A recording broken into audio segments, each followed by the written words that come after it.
Recording to live custom stream. And we are becoming live on YouTube. How amazing is that? Hopefully everybody has their stuff on mute. And if not, well, we'll find out here in just a moment. It looks like Kramer is in the house. Welcome, Kramer. Will Fly, they've already been chatting already. That's awesome.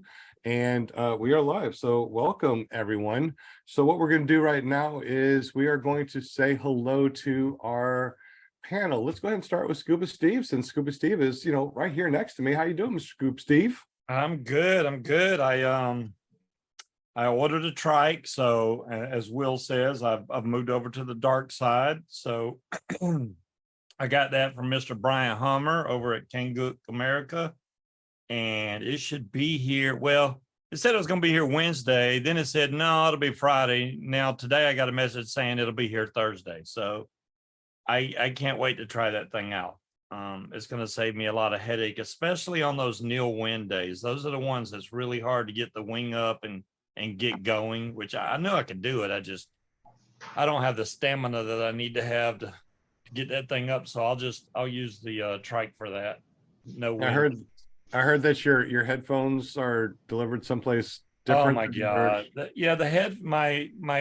already have one Smoke PBG headset, but I ordered another one and it was supposed to come today, and the post office said they delivered them to a PO box.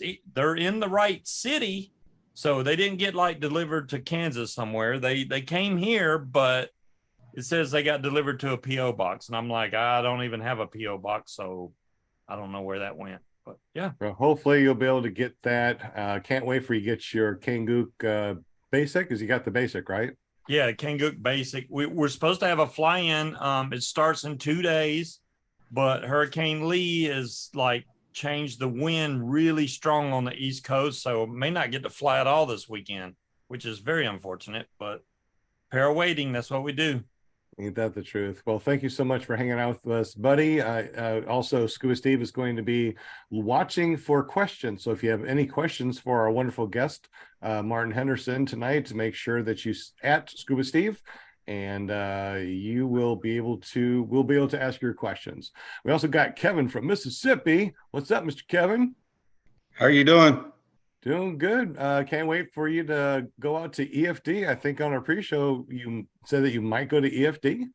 Yeah, with y'all, I'll get up with you through text message or something like that and try to work something out. And Kevin has not. He's going through classes right now to learn to fly, so he hasn't flown yet. So we're gonna be talking about that with Martin tonight. If you don't fly yet and you want to go to a fly-in, you are more than welcome to go to a fly-in. So thank you, Kevin, for joining us tonight. Can't wait to see you at EFD. We also got Paramom from ParaMomUSA.com. What's up, girl? Hi, everybody. Welcome, chatters. Hello, Monday. Hi, Martin. Welcome. We're so happy to have you here tonight, be our guest, and taking time out of your busy schedule. I so appreciate you. And yeah, just want to say hi to everybody. And if you want to be a guest on the show like Martin, just get up with me on ParaMomUSA.com. I'll take you right to my Facebook page and just DM me and say, hey, I want to be on your show because you have the coolest show in the entire week. I want to be on your show. So you guys just hit me up and I'll get you set up and all that good stuff. So sit back and enjoy us like this. Yeah. And my new backdrop. You see, that's when I went on my very first tandem with Eric Lear and Jade. That's funny. That's awesome. Can you find really happy to get this phone tonight. So it actually looks like I'm sitting. Doesn't it look like I'm sitting in the seat? Yes. Yes. You're sitting on your own lap. Looks like I'm sitting in the seat. But that picture, I was getting ready to go up, and I was saying, "Bye, everybody!" You know how crazy I got about the whole thing. So, well, thank you so much, Northern Lights Paramotor LLC rocks. PG Grandpa. And back to you, Sean. Well, thank you. And I'm very glad this is your show because I don't know who the hell I am. I'm just this grandpa guy. Obviously, it's your show. So make sure you go over to ParaMomUSA.com and say, I wanted to be on your show because I don't know who that grandpa guy is. That's right. We also got our very own Butch Fly from ppgbutch.com, our first candidate that's gone through the Run Into the Sky nonprofit organization. See, I can even put my name in that one, organization. Welcome, Butch. How you doing, buddy? Doing great, doing great. Glad to be here. Well, how's your flying been? Have you been able to fly lately? Oh no. Had some carburetor problems and then got the carburetor fixed thanks to Sean. And then as soon as I got the carburetor fixed, the throttle cable broke. But it broke on the ground. You weren't flying, and that didn't cause you to have a motor out. So No. obviously, I think that's a good thing. Yeah, it was a good thing. It looks like Sean was training you some how to do some plumbing work too. Just saying. Yeah. Oh yeah. Yep, Yeah. I made my new director of operations for Run to the Sky put in the first toilet. So thank you very much. And if you guys didn't know, Bush has been promoted. He is now the director of operations for Run to the Sky. He's been doing so much. He moved over here from Alabama, decided to give up everything and stay here and help disabled veterans, help with the nonprofit. So paramotor props to you, bro. Paramotor props to you. Good job. I'm glad that you're here. Glad that you're here. Glad to be here. I am very glad to. Very glad to. We got our very own Will Fly from willflyppg.com. What's up, boss? Going on? Good to be here. Monday night, my favorite time. Now, you do some touching of the tips and videos. Tell us a little bit about that. Yeah, I'm working on just the tip. 12.0 should be out shortly. 11.0 is a couple of weeks ago, but it's going to include footage from Purdon's flying, which was the best Purdon's flying ever.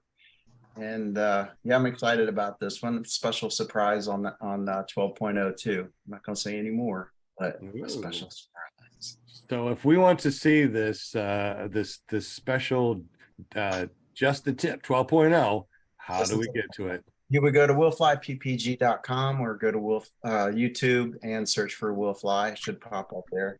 And if you subscribe, it'll send you a notification as well. Exactly. Go there, hit that subscribe, hit that bell notification. That way, when he puts out all these amazing tip videos, you'll be the first one to see his tip. But tonight is not about you guys. It's not about me. Tonight is all about our guest, Martin Henderson. He is the air boss over at EFD. EFD is coming up so close. Martin, welcome to the show, buddy. Hey, thanks for having me. I appreciate it. Absolutely. On the pre-show, we saw something on the back of your monitor. You had the first female Amish girl that took flight on a paramotor. Is that correct? That is her right there. Gosh, I can pull up the year to tell you the truth. That was in 2017 at Oshkosh. That was probably the first year that I had ever gone there. It was. And this family they flew in, first of all, that was her father that's holding her, right, the lines right there.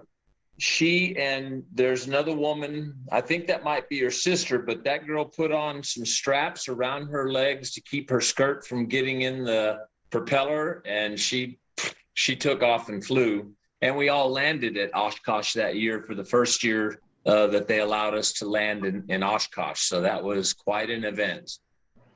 That is really cool. I love having the pre-shows that are private where we can just talk about stuff. And this show is going to be absolutely amazing. So for you guys that don't know Martin, tell us a little bit about yourself. How did you get into paramotoring? And once again, welcome to the show, buddy.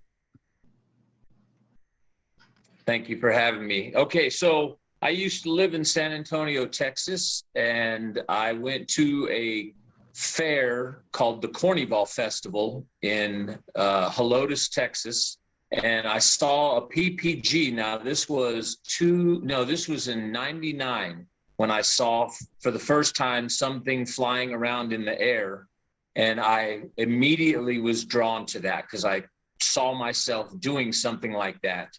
But then when I asked the gentleman next to me, what are those guys doing up there? How do I get involved in that? And they're like, oh, that's called PPG.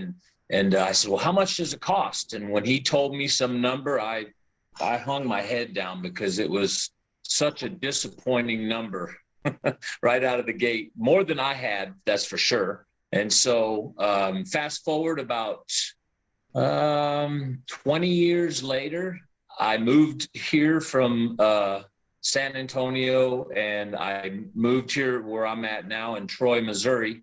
And I was talking with a buddy of mine while we're driving. I haul cars for General Motors on a transport truck and have been doing that for almost 24 years now. And I'm talking to a guy, and he told me he took a tandem flight at a festival in Illinois. And then I just got to thinking, you know what? Now I've got a little money. I want to check this out. So I started some researching on the internet. And then next thing you know, I'm finding a school through Blackhawk is who I started off with. And I was trained in Fowler, Illinois under Mike Mixer. And so here I am, 2023, and almost 1,000 flights under my belt now.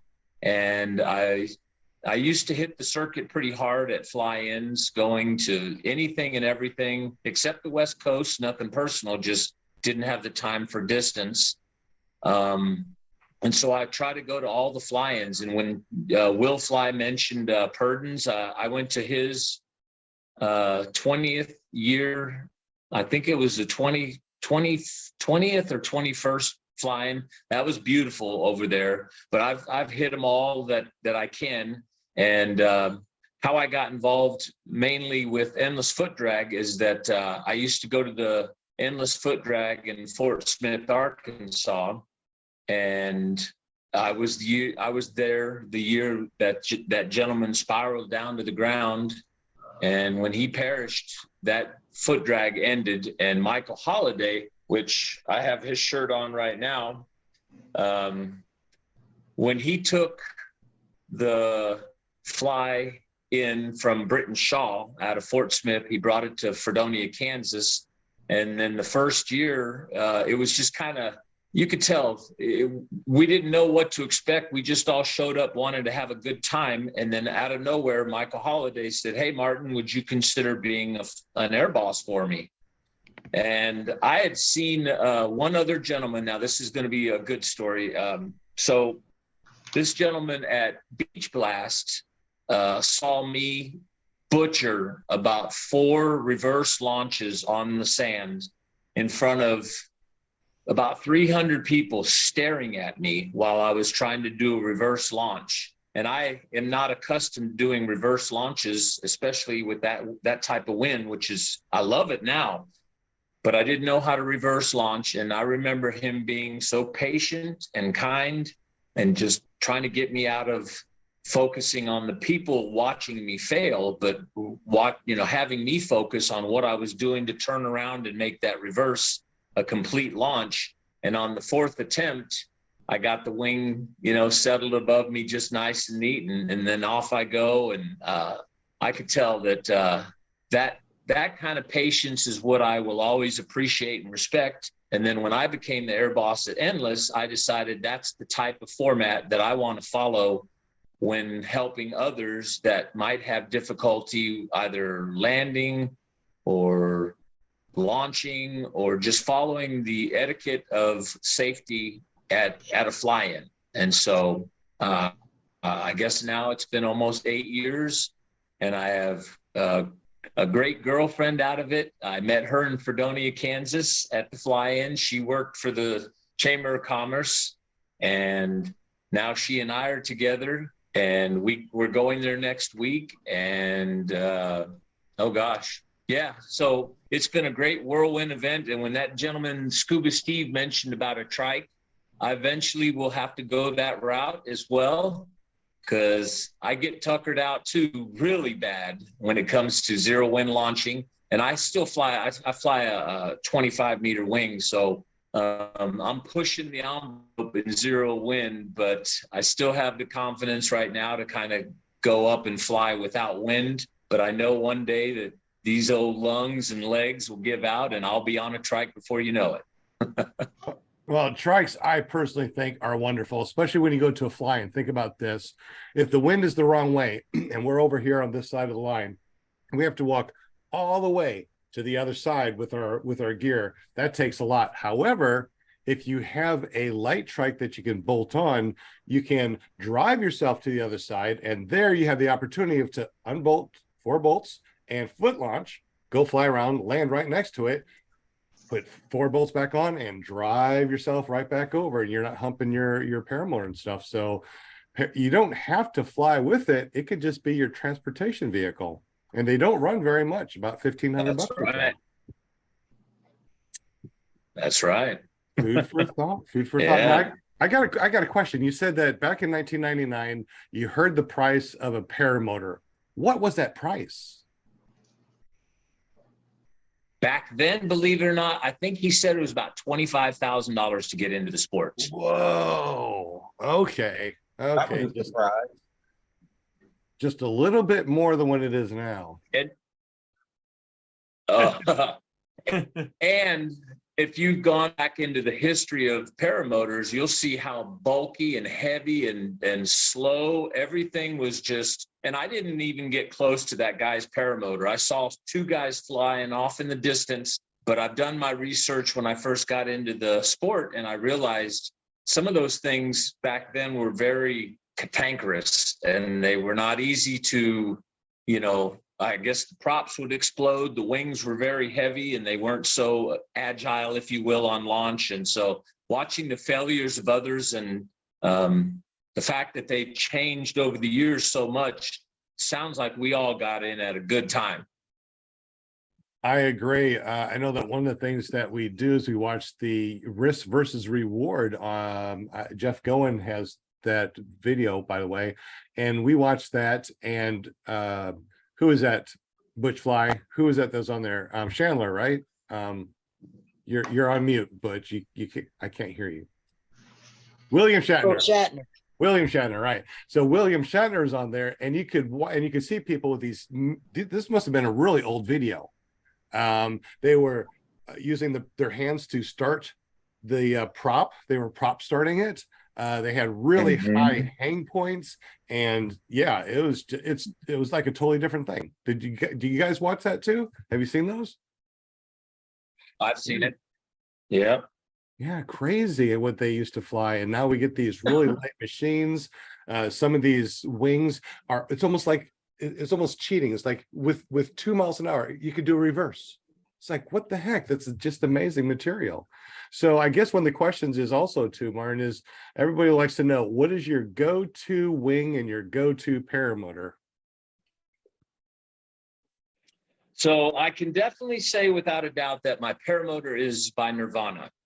I've had an Instinct now for about 6 years. I had rodeo before that, and the Blackhawk.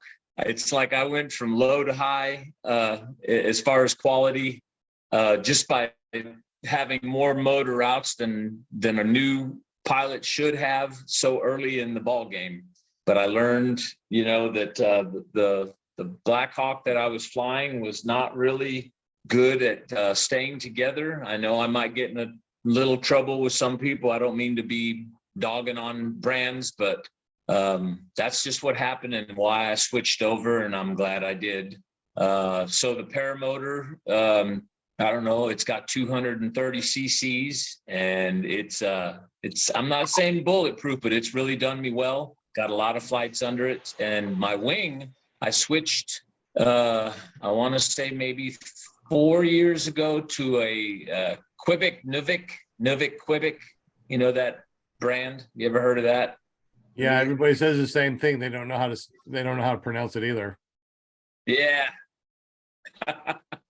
Exactly. But I like the wing because I got it used from a buddy of mine who said it was horrible for braking, and I figured real quick on how to brake by adjusting the brakes. And I know he's been my mentor. His name was Matt Miller, and he flew an Instinct and a universal wing, and he can fly literally anything that flies. I mean, he's a GA pilot, and he's got a lot of hours under what is that? The helicopter. He's got helicopter hours, he's got general aviation and paramotor, unbelievable amounts of time in a paramotor. And he was my mentor after I really got into the sport. I met him at Indy Air Hogs in 2014, but we didn't become friends till maybe 15. But he has been my person to go to. And Kevin, out of Mississippi, I would suggest that once you get your training, I would find somebody who is going to allow you to pick their brain, and you pick their brain until they tell you no more calling here, no more. You no call here, no more, because that's the person that you respect and you get a lot of information from them, because your trainer can't cover everything, but small talking constantly about somebody or the sport you're about to get into is what I would recommend, and do it nonstop until you have a lot of flights under your belt, because personally, this isn't the easiest sport to grasp right out of the gate. That's what I would recommend to you.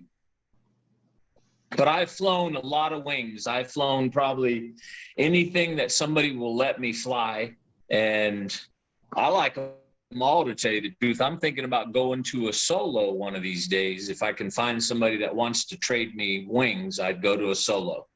Well, Butch Fly Yeah. actually owns a solo. What size are you looking for? I think it's a 25 or 27 would work for me. Butch has what? You got No. 18? Too big? 18. Oh, Which has yeah. got an that's- 8, that's- Pretty stable. Yeah. Butch flies the solo. He flies what else do you fly? The Charisma too. Charisma, the APCO Charisma. Okay. And you're gonna be Okay. wanting the which one, the Lift Easy R? Yeah, the Lift Easy R. Okay. So I Yeah, got a so- question for either Martin or Sean or whoever. And Yeah. y'all may have answered this before, but I don't remember. Say you're flying a Class A wing. When you come into land, do you prefer your trims out or in? Now, when you say out or in, are you also Sean, you want that? are you also talking about neutral, or are you talking about just straight out or straight in? Well, my wing only has a trim range of about 4 inches. So when I'm all the way in, it's just whoop, and that's it. So when I go Right. all the way out, it's this far. So it depends on the wind that you have, right? If you have nil wind, I like to pull them in because that way I can come in nice and easy. If I have wind, I want to let them out because that gives us a little bit more speed. It can penetrate through, and that's only on an A wing, right? Because if you start going for a B wing with tip steering, if you go past neutral, you can't use your brake. So if you're coming in past neutral and you try to flare, you could collapse your wing. So I just noticed that when my trims are in and I come into land, it's so slow. I have like no flare authority at all. It's just you pull and it doesn't do anything. if you Until I hit the ground, then it if you pull trims in, take a wrap. okay. And that's only on nil wind. That's only on nil wind. If you have nil wind and you want to come in slow, take that wrap, pull those trims in. You can come in just like a butterfly, and that's, to me, that's easier on my back and my knees. So if I come in, I pull the trims in, take a wrap. Depends. Might take 2 wraps because the more wraps, the more flare authority you have, especially when you come in such slow speed. I'm an old grandpa. I don't like to come in fast and run my way. Yeah. Yeah. How about you, Martin? What do you think? Well, I couldn't have said it better, to tell you the truth, but I want to know, does he know what taking a wrap means? Yes. You get what Scuba Steve? Okay. Because I usually do finger wraps because I have finger toggles. I did away with toggles a long time ago. I don't even like toggles anymore. So I do finger toggles. Sometimes I'll do either my index finger or middle finger on the throttle hand, and then I use the middle finger for sure on the right hand. And then if I don't feel like, if I come in and it's nil wind, I'll take a wrap. And some would say that's kind of dangerous, because if something were to go wrong and you've got your lines wrapped around one finger, that could be bad. But so I always do 2 fingers wraps with those finger toggles, and then you have more flare authority in nil wind.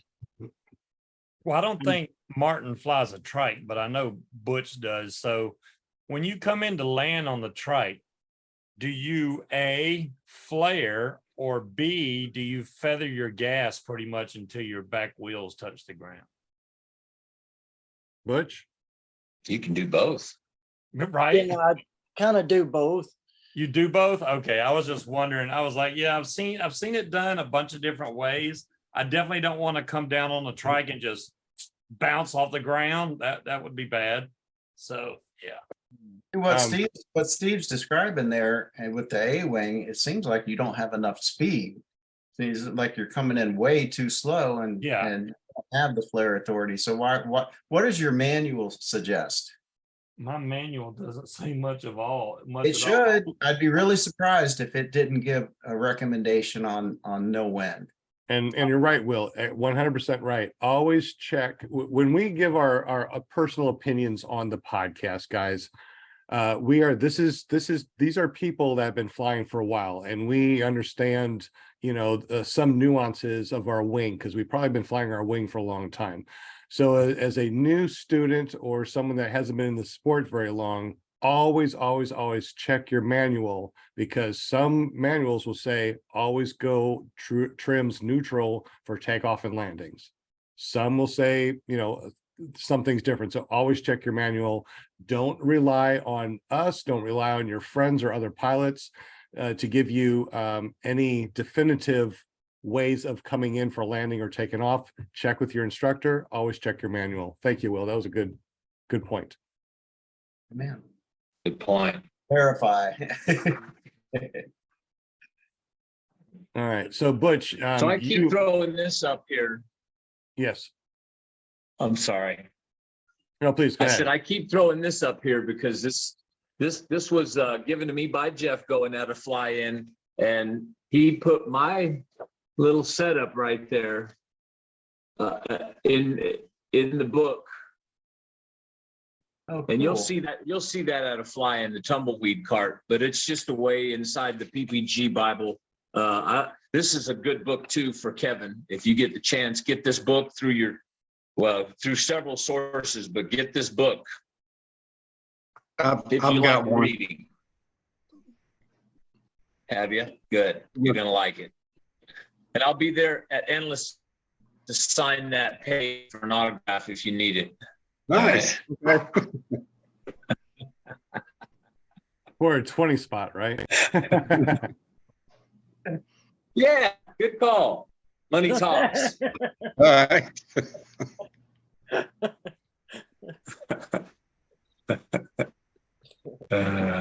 Going back to the trike thing, I think that maybe Scuba will dig this. Butch, when you first started flying the trike, you came in and you just glided in, you touched the your rear wheels, front wheels, and you kind of landed kind of hard, right? Yeah. So what do we tell you to do? Pull the trims in a little bit because I had them all too far out, and that was a nil wind day. And you told me to feather, keep the power on. That way I could keep the lines tensioned up, and it eased me down a lot easier. And how did that work out for you? I'm doing so much better. Doing touch and goes now. Yeah, Nice. the first time, Scuba, when you come in for a landing, keep a little bit of power going, because the faster you go on it, you want to come in, you don't want to come in with trims in, right?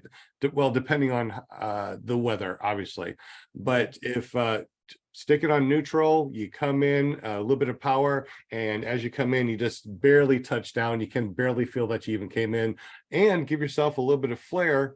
Man, it's soft and smooth like a baby's butt, man. Yeah, I can't wait for it to get here. Just the waiting game now. Do you already have some play? Have you already flown a trike? Are you going to be able I to haven't flown a trike, but I did do some training with Kyle Oakley when I was in Louisiana. He has a little trike trainer that we went up and down, practicing kiting the wing while we had, a motor that was pushing us. So we would kite the wing down the runway, back the other way, back and forth. It was fun. It is fun. Okay, with that training, you should have no problem transitioning, I don't believe. No, I don't think so. Excellent. That's awesome. Well, it's about 7:30 right now. Do we get any questions in the super chat? And if not, hello to everybody. Who can say hello to everybody in the super chat? All right, Linda, go for it. Can you see the super chat? No. Who can see the super chat and wants to say hello to everybody real quick? Take it away. Anybody? Going once. There we go. I said, am I on mute? Could you read my lips? Okay. Normally wait till I get all the way to the end of the list and then you tell me I was on mute. So, so hey there, Kramer. We've got Bill H, Butch Fly, Tony Marzano, Kenneth Kidwell. Got to meet Kenneth at Purdon's for the first time. That was cool. Cliffy V, what's going on? James Calhoun. Kramer, I already got. Scuba Steve, Mad Sloper, and got some more. Daniel Roush and John Wayne. Did I say John Wayne? No. You know, John Wayne is infamous. What's up, cowboy? Every single time he's like, just landed. Like, Yeah.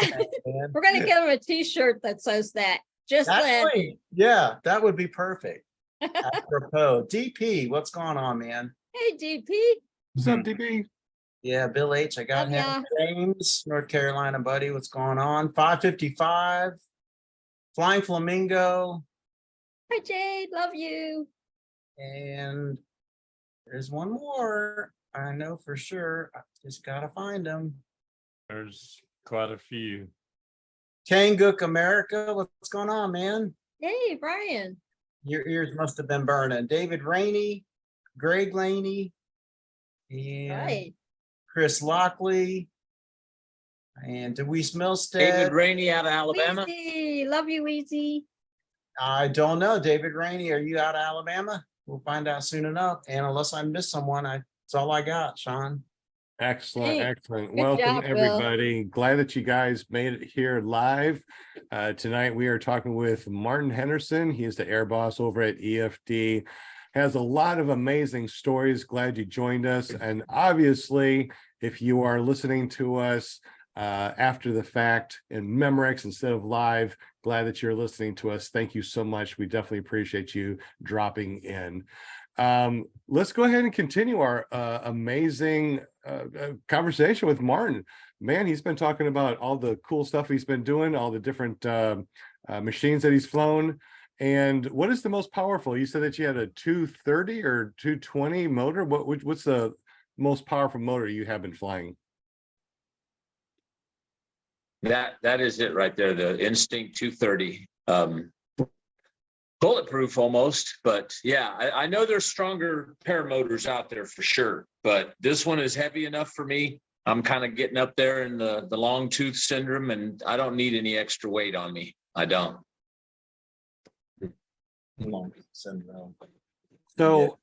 So just because it's really hard to tell, what is your all-up weight when we're looking at you here? Are we talking about 180 pounds for your all-up weight? And what's your all-up weight? Yeah. I wish. I think I'm at 336, somewhere around there, all-up weight. I weigh 236, 240 sometimes, and my paramotor with the full tank of gas and just loaded down, all up's about 230 something or 330 something. So yeah, me too. I've never had any issues with overheating on a trike or a backpack foot launch. I mean, That's one of the hardest decisions I can make. I'm like, before I fly, I'm like, do I risk it and put another gallon of gas in there? Because it's that much more weight that I don't want. I'm like, Really? no. Yeah, I literally look at my gas tank and go, do I really need that much? I mean, I could fly for an hour and just come back and put more gas instead of filling it all the way up. I'd rather just come land and put more gas, to be honest with you. I've been topping off my Angel with 5 gallons every single time, so I can do about 2.5 to 3 hours. I love flying so much. So yeah, it is one of those things. Wow. But lately I've been enjoying the Atom 80. So it's so light and I don't put in 5 gallons, that's for sure. And I can fly for a couple of hours with a little bit of gas. So I'm digging the Atom 80 at 240. So there you go. That's a good deal. What size wing do you have with that? 28. A 28. Yeah, I fly 28. I tried a 17. I tried a 17 with Shannon. It was your wing. What was it? No, smaller than that. I tried my girlfriend's Atom 80 and her wing was not a 25. It was like a 17. And it was almost comical watching me. I would get up in the air and then I'd come back down. Full throttle. Go up, come back down. I was not getting in. There was not enough thrust for this fatso, Yeah, believe it or not, the APCO F3 has so much lift that on the Atom 80, on a no wind, I can get up in about 12 steps. Yeah, I dig that. Gotcha. Pretty fast. It's so it has, yeah, it's really nice. And once I get up there, man, I can carve. Nice. I've never flown that APCO. I'd like to. Well, I'll probably bring that over to EFD. So you can try it. Yeah. Might have to. Yeah. Might have to borrow it for a flight if you don't mind. You can fly mine if you've never flown the Quiddick, but it's got the finger toggles. I'm not saying they can't be switched out, but you'd like the finger toggles. You would. Yeah, I like flying that stuff too. I mean, I like flying everything. I like to fly right hand, left hand throttle, different wings, tied in 2D, separate tip steering, A wing. Actually, I flew an A wing like a year after I started flying. I never flew A wing, and my first wing was a low B. It was Roadster 3. And only after I started the school did I actually start to fly A wing, just so I could feel it. And man, I felt like I was on rafters. Like, man, I had to pull so far down. I'm like, there's no carve in the A wing. It's great. But right. So you says that you fly a lot of different wings, right, Martin? So what's the most spiciest wing, and what's the most solid wing that you have ever flown? Just curiosity. Well, so I don't want to, I hope you didn't misconstrue that. I have flown a lot of wings, but not on the spicy side. I'm not that style of pilot at all. I like to go up and see God's creation from above, and that's it. I will do slight wing overs, but, and some rabbit ears. I do not get spicy up in the air. That's not my cup of tea. Okay, excellent. Hey, Scuba Steve, do we have any questions in the super chat, buddy? I wouldn't really say, well, I mean, we got one for you, Sean. They asked, did that quad in your last video, did it come from Black Hawk? Yes, it did. Okay. And then they also want to know, or Kenneth Kidwell wants to know, what size reserve do you use? I got, for me, I got the 130 Beamer. It's Regalo, so it's a steerable one. It's a front mount.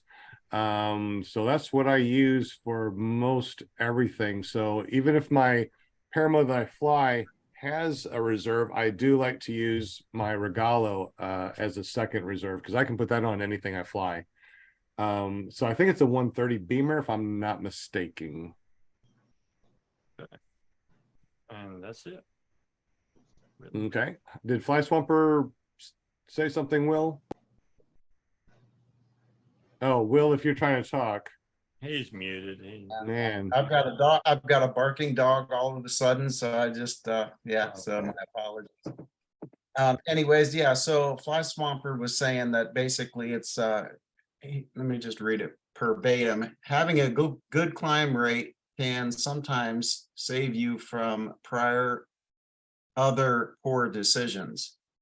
So I think what he was saying is that it could be a greater risk with a lower climb rate. And I'm assuming he's talking about using the Atom 80 as opposed to the Moster with the more power. Well, then you have a combination too, so I have a low power paramotor with a wing that's a 28 that has lots of lift. I mean, I can climb pretty good with my Atom 80. Now, obviously, my 185 climbs better. We also have a Blackhawk 220. I've flown the SP 140, which actually feels like it's a 220 motor. And you go up to even my tandem trike that has the Rotex 503, a lot more power. So I mean, I know about the power, and I agree.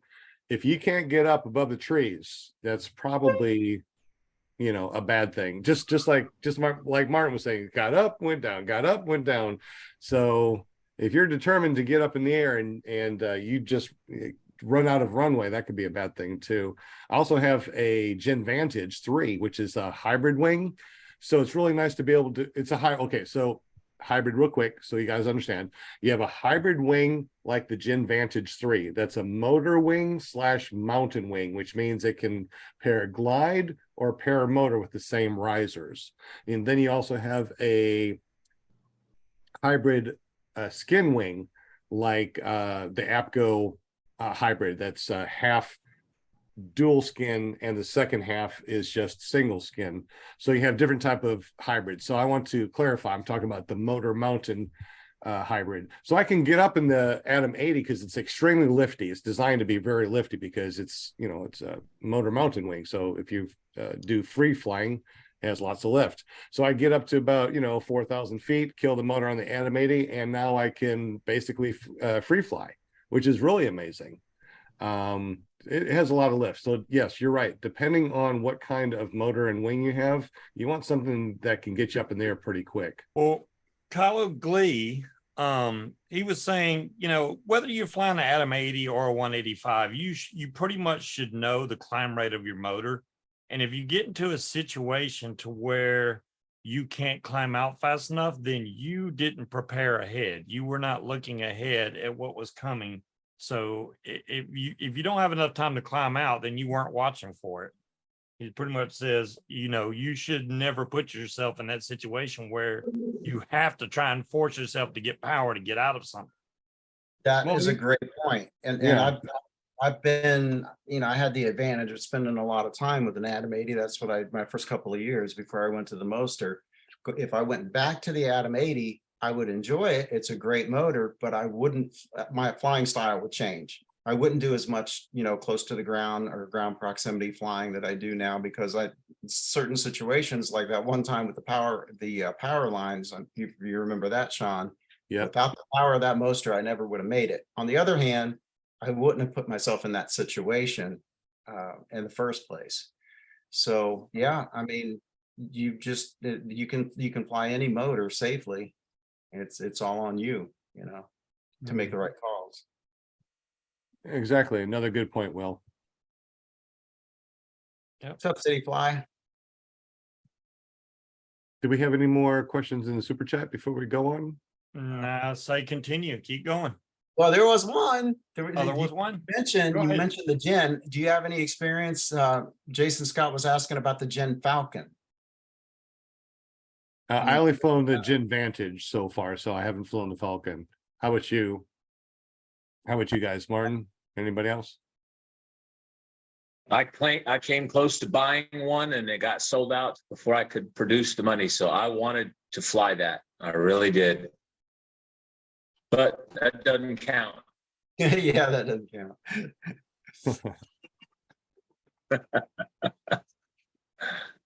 Well, I've never met you, but I know you've done a lot on Facebook at one time. I'm glad to finally put a face to the name.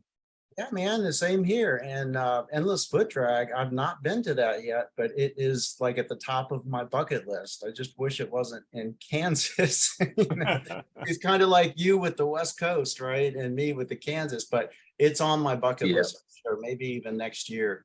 Have to see how things go. What part of Kansas? Yeah, no doubt. We'd love to have you. Thank you. southeast Kansas. So, have you ever heard of Independence, Kansas, Yes. or Wichita? Yeah. You've heard of Wichita, so it's east of Wichita, straight, run a parallel line from Wichita and go straight east, and you'd run into Fredonia that way. It's about 45 minutes, 50 minutes east of Wichita. Okay. So you could go all interstate. Are you out of North Carolina? Yeah. So Okay. I'd probably go up through St. Louis and then over something like that. I've been to Kansas before, been through it, but Just Yeah. get a tornado Right. alley map and just follow that. You'll be right there in that line. And believe it or not, I've had people stop through St. Louis. I'm on the west side of St. Louis, and I've had a few guys that you guys know, and actually one passed away here. What was it? 2 weeks ago. Woody Hayes used to stop through here and stay the night on his way to wherever else he was going. But yeah, he and I used to fly here and there. But Oh, yeah, I if you ever need a place to stay, I heard his Go ahead. son's gonna be at EFD, right? Woody Hayes' son. yep, they're Cool. they're gonna have a memorial flight for him, or probably drop his ashes actually that on Saturday evening. oh, nice. Oh, that's nice. Yeah. Rest in peace, Woody. So, yep, yeah. Wow. So sad. How many people are you expected? Well, oh gosh, we don't know really. I mean, it fluctuates year to year based on the weather.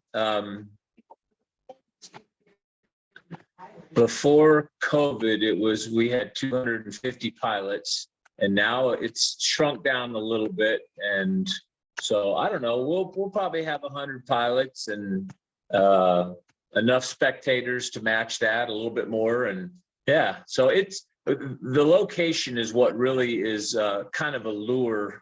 The Endless Foot Drag has its own airport. They take over the airport out there, and it's a 5,000 foot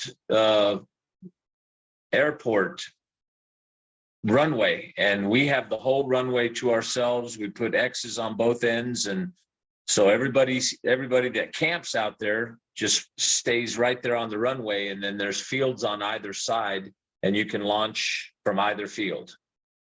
And that's pretty cool. And I'm assuming it's extremely flat. So, I mean, obstacles won't be a problem. I mean, you pretty much fly in direction, right?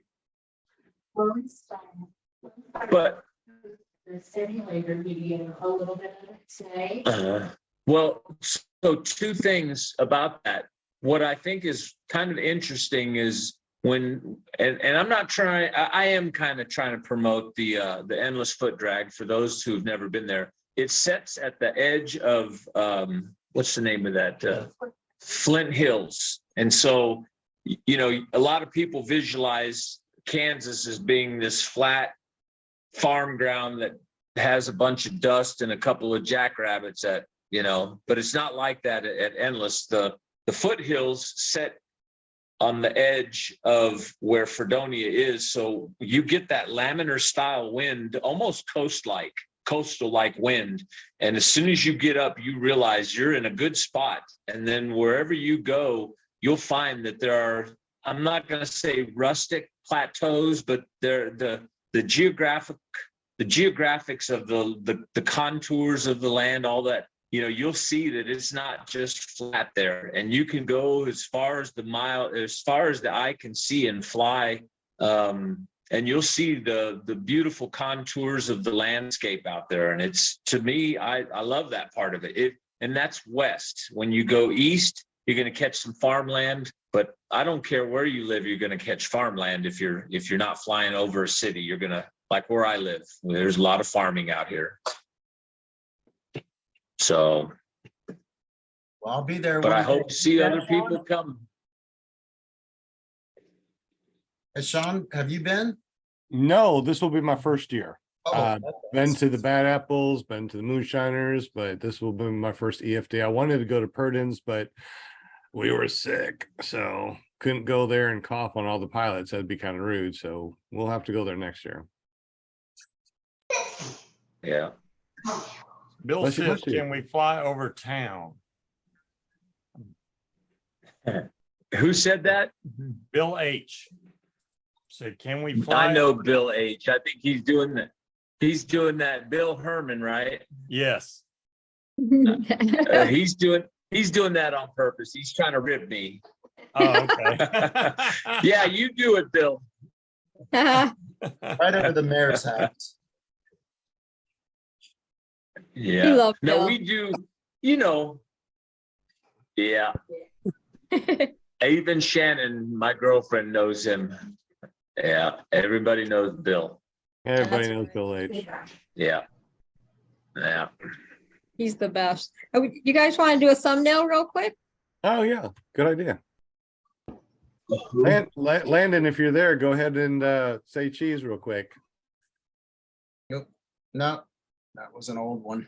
I mean, the wrong one there. He's in the back 40. Okay, let's see. Not yet. Dang it. All right, so 1, 2, 3. There we go. All right. See, I had to put my glasses on. and I had to What was take that? my glasses off. What Thanks, was it? Will. Oh, it You're was awesome, a Scott. screenshot. Yeah. So we have a thumbnail to put on the show. Well, get me involved. You're on there. We got you. Yeah, yeah, you're there. Yeah, but I wasn't doing no thumbs up or nothing. Oh, okay, we'll do another one. All right, let's do another one real quick. No, not Okay. like that. Mark, you're funny. Ready? You're funny. Okay. So Oh, wait. one- Okay. 1, 2, 3. There we go. Is that a heart? It's either a heart funny. Kind of busted or a up. radish. I don't know. See? Martin wants to be I saw famous. Lindy doing that. There we go. Put a heart. See, when I do stories next week, then I'll put this in my story or whatever. That's why I love these thumbnails, because I make my story to promote the show every Monday, right? And I put, so you'll be able to see yourself in stories. You'll be like, oh, there I am next Monday. You'll be right there. Yay. Wow. That's right. Wow. You're in the Hall of Fame, the He's Wall of Fame, famous. I love something it when fame. he's famous. So I guess real quick, we are rolling on 8 o'clock. So before 8 o'clock rolls around, anybody in the super chat, let us know. Are you going to EFD? If so, what are the days? I think we're going to be there probably on the 19th to the 23rd ish. I think depends on what Butch wants to do. 19th to the 23rd, maybe all the way to the 24th. It depends on what's going on. It also depends on too if Kevin's going to make it. If Kevin's going to make it, we'll stay there the whole time. But yeah, let us know in super chat. Are you going to EFD? How about you guys on the panel? Who's all going? We know Martin is. Who else is going to be going this year? Not this year. I'm going. Who else is going? Butch might go. That's it. Landon Marsh said he's going all week. Oh, nice. Oh, so that's a good question. So, okay, the dates. Yep. Who's going and when? And then, but it's a whole week event. Is that right? Yep. That's Yeah, nice. starting on the 18th to the 24th. Don't Wow. get there too early or you will not be allowed to go in, right? So what are the days that we can get there? What's too early? What's right about early? When does everybody normally get there and when does everybody leave? Martin. So the official fly-in starts on Monday morning, but Landon, should I say, Landon is graciously allowed those to show up. I think it's after 2 or 3. I can't remember exactly, on Sunday, because that's the official, when he'll allow people to come on, because we've got some work to do when we get there. And so we like to put up all kinds of signage and things that will help others understand the perimeters of the fly-in, and we've got the vendors, they come in and they set up, and then the porta potties and a circus tent. There's always a tent there. That's where we gather for the pilot's briefing, and a lot of people store their paramotors and their wares up under there during inclement weather. And that's a kind of a general area. If we have guest speakers, they give their time under the tent. And then we have a hangar that's from Lone Star. They take over the hangar, and they have a flight simulator there, and are they the official They're one of the big vendors. yeah, they're like the biggest vendor that comes out there, Lone Star Paramotor. And so they get the hangar, and they bring a lot to the endless foot drag, and have really done a great job in being out there. But we have any vendor that ever wants to show up, we always appreciate that. And I think even Landon this year changed it so that all vendors come for free this year. Nice. Hopefully it'll always be like that. So promote your wares, bring them. And we're trying to get more I've heard it's Bad Apples, where they have 2 rows of vendors that runs, one across from the other all the way through. And, at night, everybody kind of shows up out there. There's a lot of lights, and people walk through the vendors row, if you will, and enjoy the camaraderie of the sport and exchange great ideas, And war stories, and food. Oh, there's going to be food there too, right?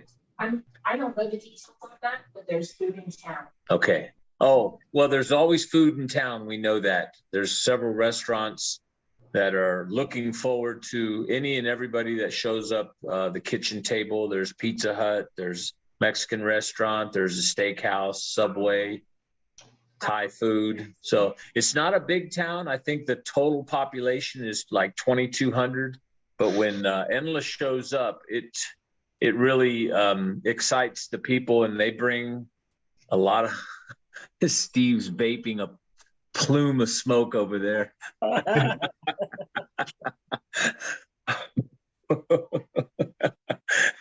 That's funny. Oh, I was muted too. I didn't mean to distract you. Go ahead. Yeah. So yeah, I just want to see, I'd love to see more people, and be sure and come up and say hi to Landon and I, or anybody that's out there. It's a good time. It really is. The hospitality of Fredonia is they've really gotten involved in welcoming all of us out there. And you'd be surprised how many people, whatever they need, the town really pulls together and tries to help out anybody who needs a hand with something. So welding, broken parts, this and that. I mean, we've had people that have landed out, and they'll just cart them back to the airport, when they land out. So that's my job too, is to pick them up. Sometimes I can't be everywhere. So, but yeah. Landon's been posting on the Facebook page, like the guest speakers and the clinics. Oh, good. So we've got guest speakers that are going to be here this year, and what else? Clinics. I guess there's going to be a clinic or two going to be put on by some people. I know we've had in past, Chris Santa Croce has shown up out there. Jeff Goen has shown up out there. Kyle O'Glee, Vita Rossi. Yeah. So we've had people from, I don't want to say all over the world, but we had some Russians showed up, about 3 or 4 years ago, but they were checking out the goods too. You could tell they were measuring other paramotors and seeing what they could do. They thought they were being sneaky, but we knew what they were doing. Reporting back to the Kremlin. They're trying to make their SkyMax even better, I guess. Yeah. Hey, has anybody met that young man? What is his name? It's a Russian name too. He's come through here and spent 3 or 4 days with me. First thing I think of is Ivan, but he's not Ivan. He lives in Houston now. Young Yeah. man, that guy can fly. Oh my gosh, he is impressive. But he's with SkyMax, and he brought the engineer who engineered that paramotor. But what's his name, Landon? What's that guy's name? It's gonna slay me. Good kid. Anyways, yeah, we have some good people that come out there. We look forward to seeing a lot of people out there every year. Absolutely. I've flown the SkyMax. They are rock solid for sure. Matter of Really? fact, we even have a SkyMax without a motor and a harness, and that's what students go out there and learn after they kite a little while. They go out there to feel what it feels like to actually have a cage on their back. So we use the SkyMax for that. Oh, nice. Have you seen what they've done with their fuel bladder, their fuel bag? Have you seen what they've done in Russia and St. Petersburg? They would drop that fuel bag off of a building and it still wouldn't break, off like a 3 or 4 story building. Yeah, and it's also enclosed. So the possibility of that thing breaking are nothing. And the cage itself is extremely light with a fuel bladder instead of an actual, fuel made out or fuel tank made out of plastic. Huge difference. I agree. Yeah, Evgeny, that's his name. Evgeny. Thanks, Landon. Evgeny. Well, yeah, the SkyMax, I've never flown that. I've not gotten into flying a lot of paramotors because you're getting into some serious money and you don't want to go busting that up. So Great. That's true. Thank goodness that. Oh, what will? I was gonna say Bill H is gonna go, and so is Kramer and Shannon. She's going, or he's going. Sorry, Shannon. that's Shannon. But Kramer, this is going to be her very first fly-in. So any tips for nice. a new someone who's never been to a fly-in before? Oh yeah, tips. Yeah, tell us about tips, Martin, for new people that never been to a fly-in. Come see me or anybody wearing a blue vest, and we will try to assist you in any and every way possible. I always prefer that someone who has never flown at a fly-in kind of kick back and watch what's going on first. And depending on the amount of flights that they have, I prefer that they go further away from everybody else so that they can focus on what's about to take place, because it's a little intimidating with 50 guys up in the air at once. And this is where I should kind of mention one of my spiels, if you will, continuously, is to, once you launch, you leave. You get out of there and go fly somewhere else. We don't want to see your wing, and we don't want to see you strutting your stuff and being a cowboy around the LZ, because people are trying to launch and they're trying to land. And so I'm always trying to promote that as my biggest thing. Once you launch, go somewhere else. Kansas is a big old state. And I ask that because we've had some close calls at a lot of fly-ins, and actually, mid-air collisions in some cases where people aren't paying attention. And the LZ is reserved for that only, is launching and landing, not for flying around and doing what you want to do. This is incorporating a lot of guys that some people are used to it, some people are not. And that, with that new person coming, I personally would like to talk to him and, show him the camp area and kind of the do's and don'ts. And I've got a couple other air bosses that are willing to help out as well. That's what we're there for. We want to promote safety at all times. And if people don't know how to, I don't want to say act, but that's the first thing that comes to mind. When you don't know what to do when you're at a large fly-in like that, if you don't know what to do, it's good that you come talk to myself or others, and we can just try to teach you some things about flying with others that you might not know. And it's a big enough place out there where you can go off all by your little lonesome, and we can take you out there because we have golf carts. And we can take you out there, and then when you land, we can come get you if you give us a call or if we're watching what's going on. We want to help. That's our job. But it's good that somebody, you know, that doesn't have the experience is wanting to open up that opportunity to learn how to address a fly-in without experience. Now you said give you a call. Is there a public number that that's routed to all the different air bosses? Or are you talking about specific cell phone numbers? Yep, we post our phone numbers on.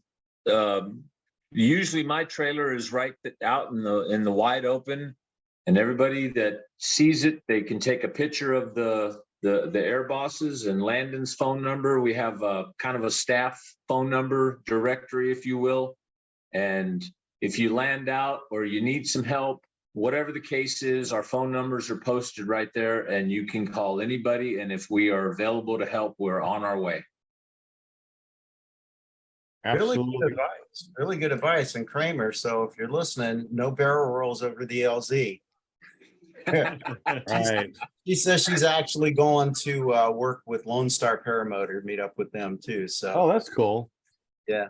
Definitely a shout out to Lone Star. They are amazing people. Love them all to death. Been out there a couple of times. Grade A people. Yep. Yep. They're awesome. Weren't they? They were on our show last year. Couple of They times, I came believe. on and- yeah, it was nice. We had a really good time. And Kramer, you enjoy yourself. I just want to say a shout out to her because this is her first time going there and her first flying. And I'm super excited for you, Kramer. So you go get him, girl. Oh, Absolutely. it's a girl, huh? Kramer. Is that her last name or first name? No, her first name's Linda. Linda Kramer. Okay. Yep. Yeah. Okay. She's a lovely look- lady. I love her. I'll Love look for her. it. And if anything else, my girlfriend, she'll be on a golf cart and she can take Kramer. She knows just as much as I do about the LZ and what's expected. And, you know, if she wants to link up with Shannon, she's more than welcome. And Shannon will help her out any way she can. Very cool. Can we see her again on so we He's like know keeping who her in she the corner is? there. How do I Come turn on. this backwards? I saw There's that Kramer's beautiful comment. lady. I saw Kramer's comment that she may not fly at EFD because she hasn't flown that much. If she wants to, we can take her somewhere away from the airport if she has some free time and get her up somewhere else. You know what I think? I think since it's her first flying, I don't think she's going to get flying if even a thought. I think she's going to have such a good time hanging out with all the people that Yeah, I agree. she's gonna Yeah, have a just ball. watching. Yeah, it's beautiful. It's just beautiful. Yeah, That's cool. it's definitely That's good. cool. I'm so excited for her. Oh my goodness. Yeah, I just love yeah, it. it's I gonna be love it. great. I love to best- see the girls fly. I love my girls. Yeah. I tell you what. So fun. The best part of a fly-in, and tell me if I'm wrong or not, is at night when you still have like 50 pilots up, you got a sunset, and everybody's just flying around. That is like the most beautiful scenery that you'll ever see, is seeing all these pilots up next to a sunset. It's just amazing. Yeah. Right. So if you guys are still watching, which I know you are, because I can see right through here to you, give some thumbs up. That definitely helps our metrics. Thumbs up if you like our show. Thumbs up if you like our guests. Thumbs up if you like paramotoring. There you go. You got to do some sort of thumbs up for us. So we definitely thank you so much. It is 8:07. We can continue to chat if you want. I know that we said that we're going to give you an hour, but we kind of went past that. So how you doing, Martin? You want to still chat for a minute or two, or do we need to let you go, buddy? Well, you know what? I definitely have a little time, but I I just wish that we had more opportunity if we can talk more about endless and what to expect. But I just I'm better off answering than I am just kind of giving my side of an opinion, because there's so much involved with a fly-in and the etiquette and setting up your wing and the people that will help you. We're not there to be anybody's boss. We're there to help people, and we want to promote safety. And some people might get a little misconstrued because they're used to flying in their own LZ. And I've heard this a half a dozen times, you know, they just kind of sometimes forget where they're at. when they're flying because they come from wherever in the United States and they're used to flying their own way. And then they realize now that the crowd has kind of shown up that they can't just linger around the LZ. That's my little pet peeve, because there's just too many accidents that are avoidable around the LZ. So there's a big, beautiful state out there. I keep promoting that, but that's what I want everybody to know more than anything. Right. And then if you're asked if you don't know what goes on at a fly-in, and somebody comes up and they ask you, hey, could you start your motor on the grass instead of on the runway? There's a few things that, some people just don't know about that, or setting up a grill on the runway where put it on the grass. We're trying to keep the grease off of the runway.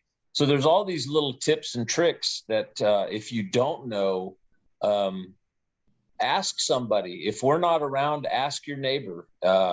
I always encourage people to talk to one another. I mean, we're a paramotor, family, if you will, that what's wrong with asking instead of just assuming? If you assume, we already know what comes out of that. You make an ass out of yourself. We don't want to do that. So what are some of the etiquette things that maybe somebody that hasn't gone to a fly-in? So let's just go through the basic etiquette of flying over at an LZ. Obviously, you take off and you leave. Get out of the way, because we got more people that need to take off. When you come in for a landing, get out of your seat so we can see that you're actually coming in for a landing. Because I tell you what, as a pilot that's been flying for years, I usually will sit in my seat, foot drag while I'm still in my seat, and then step out of my seat as I'm on the ground. However, when I'm in fly-in, I get out of my seat on purpose to let people know I'm actually coming for a landing. So what are some of the etiquettes that we need to know when we go to a fly-in, any fly-in, especially EFD this year? Right. So one thing I see that happens quite often is somebody will take their wing, lay it out, and then go get their paramotor. Well, now you're kind of backing up the system. There is plenty of room out there at this LZ, where if you have to walk a little further, set your wing up and then go back and get your motor. We understand that. But if you set your wing up and then you go and talk and have a cup of coffee, what you're doing is backing up a system or an opportunity for somebody else to taco your wing now, because they'll see that your wing is sitting there, you're nowhere to be found, and they'll set up right ahead of you and then taco your wing, and then you'll be mad at them. Well, if you hadn't set your wing up there and just left it for 10, 15 minutes, here's your sign on that one. That happens. We have a lot of people that do that. They just walk away, and then there's going to be the argument, well, you did this and messed my wing up, and there's plenty of room out there to set up a little further, but everybody wants to launch right from where their trailer is, which I get that. The paramotor's heavy, but that's just some of the etiquette. And then putting your neck on a swivel, finding out which way they're coming in. If they're coming in and you're about to take off, I would look behind me first. And we're out there on our carts nonstop during flight time. And a lot of times we can't be everywhere at once, but when we see something, we'll raise our hand and we'll, I'll do like this, no, don't go, or go. But then if you're an inexperienced pilot, I always suggest that they go set up somewhere else, a little bit further down the LZ, so that they can get some good clean air before they take off, and they're not hindering everybody else. Because there's some guys that will throw that. What is that when you throw your wing and it's in a blossom? Rosette? A rosette. There you go. And I love watching pilots like that take off. They can just throw their wing, turn around, and blast off. It's kind of neat seeing that. Give those guys that know what they're doing. I'm not saying give them their due, but if you're sitting there and you don't know what to do, you've already you're backing up the system already. So spread yourself out any way you can, so that you can take your time and just think about what's about to take place, and looking behind you, again, as stated, is it's just. And then if you blow a launch, we'll be right there to help you if you blow it. I've reset hundreds of wings. That's some of my job. It's what I like to do. And you can also kind of calm them down too and say, this is what took place. You know, you snagged your wing on the cage, or you weren't, there's so many things. We all know what takes place when it's beginner time, but yeah, just trying to help everybody out. That's what we do out there. Well, one thing I've never heard mentioned, probably because it's common sense, but I've never heard anybody mention at fly-ins. Now maybe they have some kind of rule at the fly-ins, but don't drink and fly. That's way stupid. Just saying. That has been a long-standing rule at EFD. Yeah. Long-standing rule. Yeah. I will put that out in the meeting. Unfortunately, I have to say, not only drinking, it's getting high. Oh, okay. You can smell weed everywhere in this. I smelled in a car rental this morning. I moved one out of the way at the airport in St. Louis. I got in. I was like, "There's dope smell in this vehicle." I mean, people do this now, and I get it. I think I get it, but not when flying. You should. I mean, keep your head on. It should be almost the law. You should not drink and you should not smoke prior to flying. And people will still push that envelope. And I haven't gotten permission from Landon yet, but I don't want to. If that is the case and somebody's caught doing that, they'll be asked to leave. We're not going to allow that. That's they're dangerous. putting their own life plus other people's lives at risk. I mean, that's the main thing. Who knows what could happen. So yeah, that it is the main thing, that they're putting themselves or anybody else at risk. That is the number one reason for all these rules. But then on the flip side of that coin, you put the whole event at risk, because when you go to a community or private, like this is public land, it's city-owned land, but you can go anywhere. You can make an event be shut down permanently if somebody does something stupid or even just a true accident. Nobody wants to see that happen again. right. So a lot of stuff's at risk when you mess up. Good Can you point. tell- Thanks. Yeah, definitely. Thanks for bringing that up. No problem. I mean, everybody talks about fly-ins, and usually it is the rule about, bringing your wing out. I just never heard anything about not drinking or smoking, which, that could be an issue too. But yeah, I just thought it was. So drinking is allowed, but don't get all wasted, right? Type of thing. No, before you launch, I mean, that's the type of drinking. Anybody can do anything they want when they're off duty, not flying. But when if you need to have a swig before you launch, we better not catch you doing that. Yeah. So yeah, right. You can drink, and the guys that I hang out with, they'll get to a certain point where they make a decision whether they're going to fly or not. And if they're not going to fly, they can have a beer, and then they ain't flying. That's how they do it. If they're going to fly, they wait until they're done flying for the day, and they'll have a beer. That's exactly what I do, Will. It's like, am I going to fly anymore tonight? Nope. And then I'll just pop open a beer. It's if I know I'm done, then but otherwise I don't touch it. Good. There's one other thing I wanted to mention, and I haven't done a whole lot of things right in my flying career, but one thing I did get right is my very first fly-in, I went with a group of guys that I had already built a relationship with, and I knew that, that they were good flyers. They just kind of took me under their wing, and I didn't feel like I was all alone at the fly-in, So if you're gonna go to a fly-in, try, if you can, to go with the group of guys you already know or girls you already know. And if not, then exactly what Martin said, hook up with the host and just let them know, hey, this is my first fly-in. I've got 10 flights under my belt, and it just take it from there, Mm-hmm. Exactly. Now, we've had groups. Go ahead, Sean. Well, I was just going to say, when you do your pilot briefing, what are some of the things that we talk about in pilot briefings? So it's we have giveaways every pilot briefing through the vendors, which is always kind of a big time plus at this event. To include 2 paramotors a couple of years ago were given away. Wings were given away. I don't know. That's not my that's not my job, but we discuss in advance anything that has to do with flying. When we're flying, before we fly, we kind of promote the weather, talk about the weather, what to look for, and then just go over some of the safety rules that are kind of standard all the time, which again, I reiterate that and will burn myself out, launch and leave.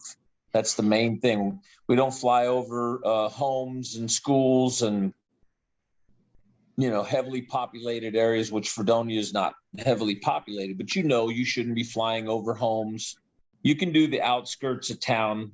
And a lot of people will sit out intentionally just to watch you fly over, but the same rules, they're kind of basic, and I've just covered them, but the etiquette on the LZ is a whole separate thing. If we have somebody that just kind of does that, lays out their wing, or a drone flying, we've had people flying a drone while the fly-in is going on, and we did not know where that person was that was flying the drone. So it got a little frantic for a little while until we found out where he was. While flying, doing wingtip touches, or coming up to somebody that doesn't even know you. We've had people do that where they just they think it's maybe fun or cool, but the person who has never been wingtip bumped, he's not going to be too fond of that. He's going to be a little intimidated, and we've had that happen a few times. So I push We've that seen the issue. videos. Yep, it's dangerous. Yeah. And we don't want anything to happen, because of like what Shannon said, this event could get shut down because somebody does something stupid, and that's what we try to promote, is just safety all the time. Exactly. How about right away? For new people that are coming out there, they may not understand the right of way. Who has the right of way taking off, coming in for a landing? All these different right of ways. Can you explain that and clarify? Well, so the right of way, typically, depending on which way the wind is going, everybody sets up their wing, and they know they're going to hit that objective up in advance, and people will line up side to side.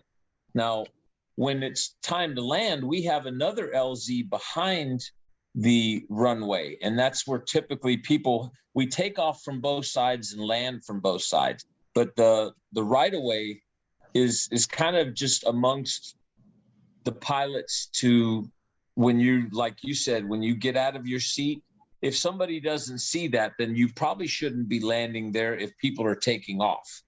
So we try to spread them out along the LZ, but it's the pilot's choice wherever he sets up, unless I have to get involved or one of my guys have to get involved to kind of break up that bunch of people that are about to take off on a flight together, which we see that happen quite often.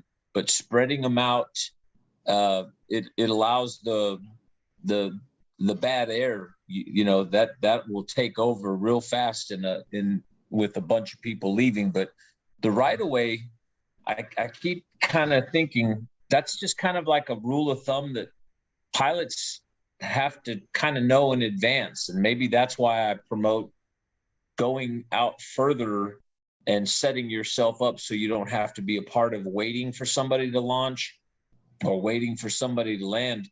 If you go set up somewhere far enough, you have all the LZ you could ever want right out there by yourself. So and that's where the host can really help you out, point you in the right direction. Yep, exactly. That's why we're there. So there's a couple of things that come to mind. If you are in a situation, and each flying is going to have its own set of rules or whatever, unique situation. But if you're waiting to take off and there's somebody on final getting ready to land, that person has the right of way. You're comfortable on the ground. He may, he may be low on fuel or whatever, but he has the right of way. In the air, if you're approaching each other head on, then you each divert to the right. Yeah. And as far as altitude goes, the pilot at the lower altitude has the right of way. Because remember, you can't see above your canopy. And I've had that happen quite a few times. And when I make turns, I try at a fly-in, I try to make them as gently as I can. In other words, I just don't yank and bank because I want to kind of gently turn or bank so that I can see as far back behind me and all around me as I can. Because when you've got that many wings in the air, it can get kind of hairy. Yeah, yeah. So Yeah. that's when you're close to the LZ, just be gentle and like Martin said, keep your head on a swivel. Absolutely. And if you don't have a reserve, get a reserve before you go fly at a fly-in. Only They gave one of because those away last year too.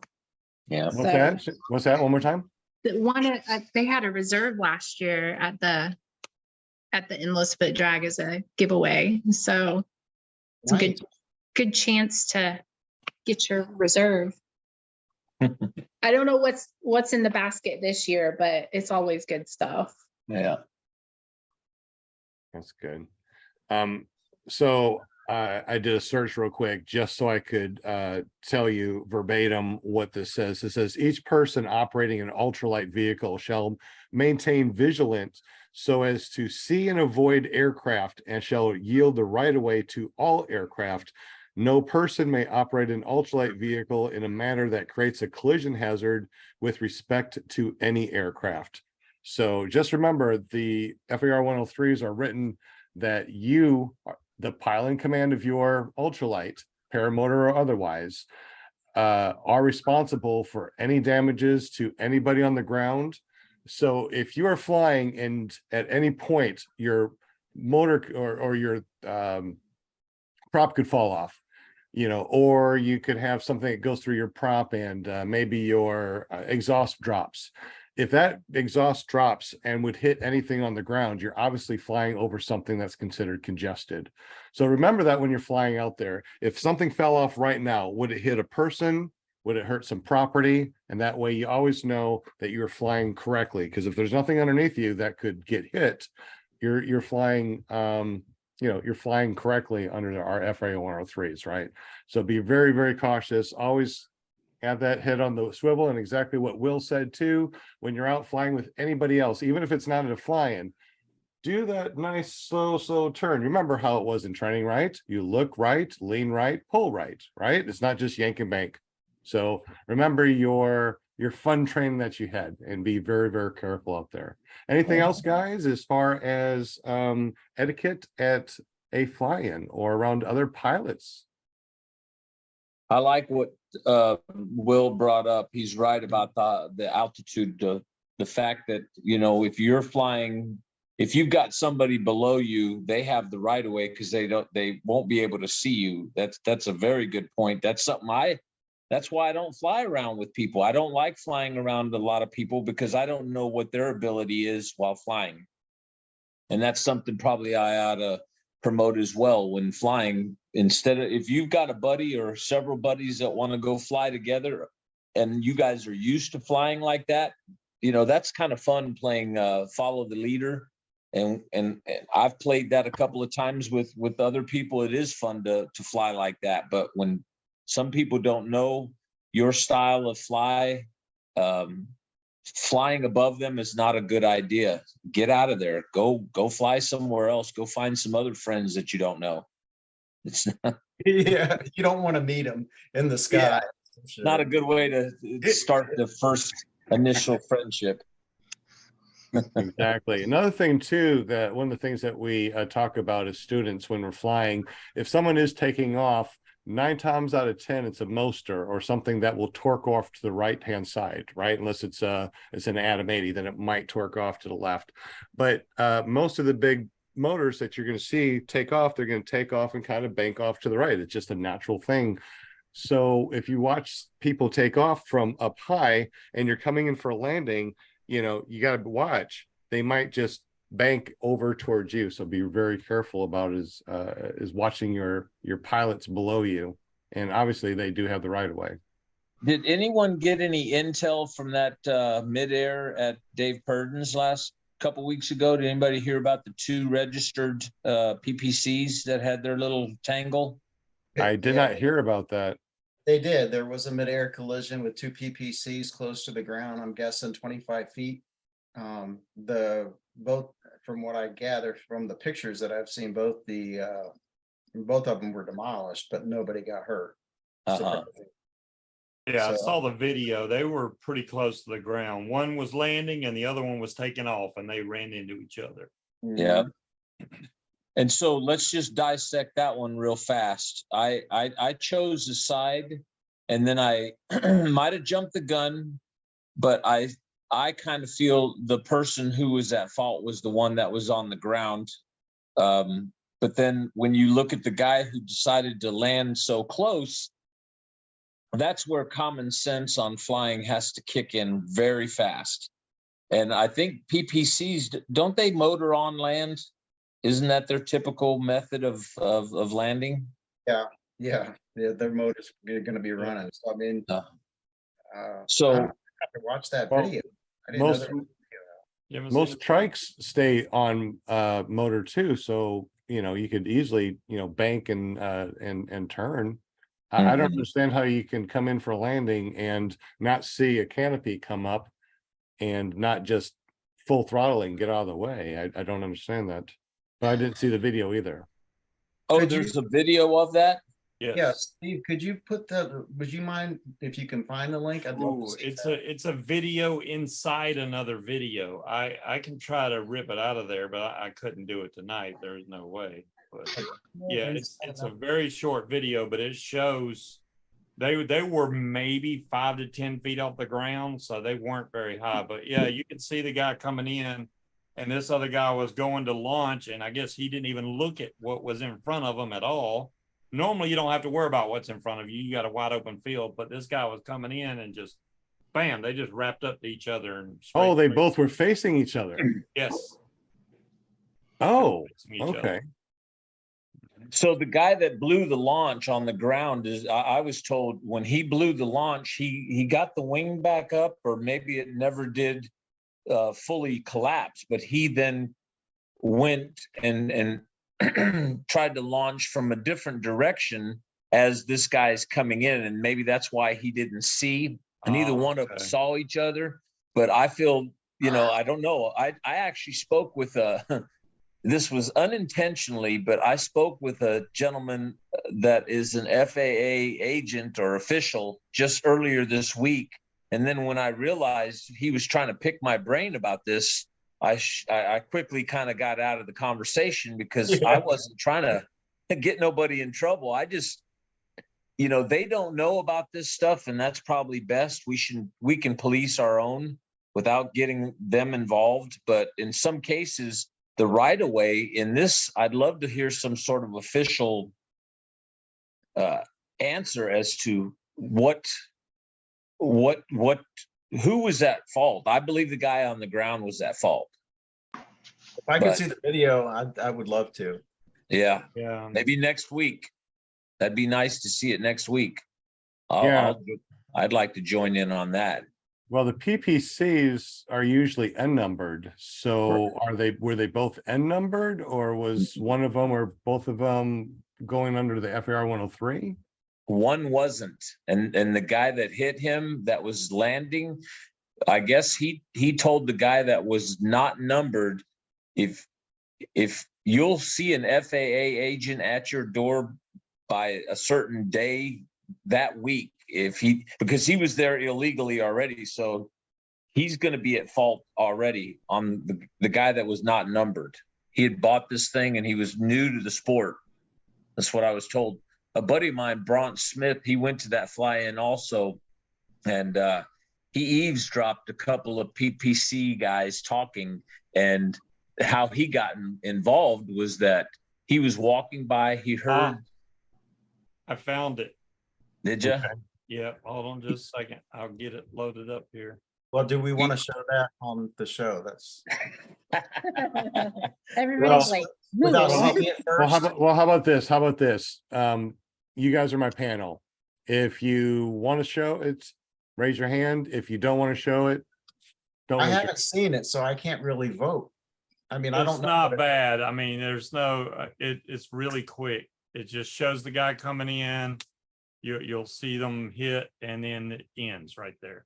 All right, so let's go ahead and show it. No audio though. Okay. Okay, no audio. Let me get it to the starting point here. Because as ultralights, we yield to all N numbered certified aircraft. So Okay, there we go. if the certified aircraft is coming in and we're taking off and hit it, as ultralight, we would be at fault. So it'd be really interesting to see this. Okay, so y'all can see this, right? Okay, yes. You can see a paramotor coming in. All right, it's gonna happen over to the left over here, but oh, did it just skip? Yeah. All right, it's about to show it. I don't know why I did that. All There we right. go. This is So it. this is the PPC coming in. Yes. Right in between them trailers, you'll see where it happens. Ooh. Oh, no, that guy was on the ground. Oh, wow. I had that backwards. Yeah, let me Yeah, just a little bit. let's watch that again. So Yeah, I thought that was the guy, but that's not him, the one coming in there. The other So- one is going to show up right there. Okay, so oh That my kind of goodness. puts a different spin on it. the guy on the BBC was on the ground still. They look like they're both on the ground. Am I incorrect? No, the one they're of them both was still flying. in the air. I thought Um, the other one was in the air too. So that one that's flying is not the one that actually yeah, hit. that's not the one. So I'm pretty sure. The 'cause one it just went takes jumped off. right here. Maybe that is. Yeah, that is the That same is one. the one. So he had Isn't it? landed and the other guy took off right into him. So yeah, it doesn't even look like they were even up in the air. It kind of looks Yeah, like they were really low. I mean, the that ground. was so Can you low. zoom in on it? I mean, I can try and make it a little bigger, but So he's landing, the yellow was landing. And the red was taken off. Yes. Okay. One so was in red- the air. So red was in the air, but yellow was on the ground, already landed. Looks like red's at fault. yeah. Yeah, because he ran it. Yeah, look, yeah.